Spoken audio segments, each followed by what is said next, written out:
Hey everyone, during this video I'm going to talk about why Ritalin beats other nootropics for ADHD.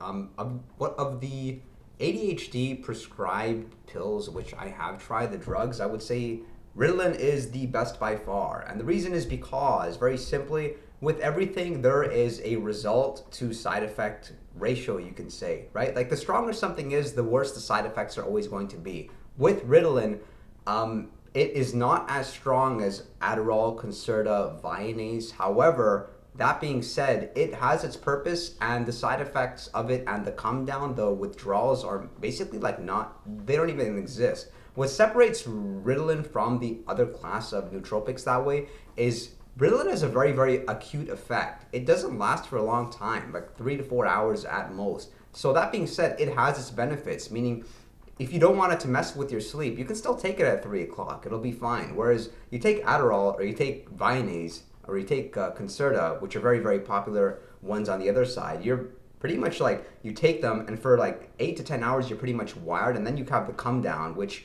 in that come down, you may not know because your energy levels are still there, but you'll likely be very, very irritable. Like the smallest thing will just piss you off. You always kind of feel dehydrated and you feel warm. It's a strange, really strange feeling. Ritalin, you basically have all the pros, but it's just not as strong. Meaning, it doesn't have the mood uplift to the same extent. But that being said, like the mood improvement you feel from taking Adderall, it's just like fake. You have this overconfidence almost to the point that it's like delusional, and you may just forget to objectively look at things.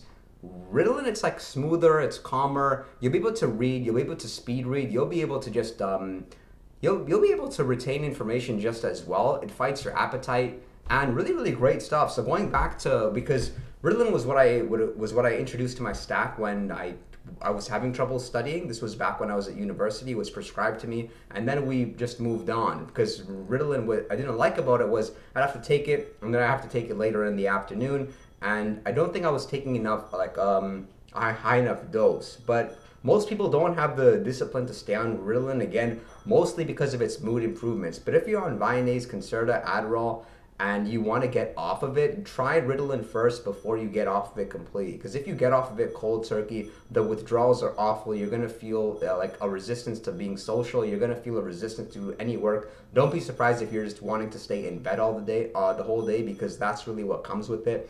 Ritalin, the best in my opinion. Maybe you should check it out, but again, consult with your doctor first. These are strong. This is a very, very strong class of medication, so please know what you're doing, and it's not my advice that you take out all of these in the first place. But if you're going in that direction of prescription drugs, it is one which I feel is underrated. Hope you guys found that helpful. I read all your comments. I really like the feedback. Like it, click subscribe. It helps my channel a lot. My dog wants to say hi.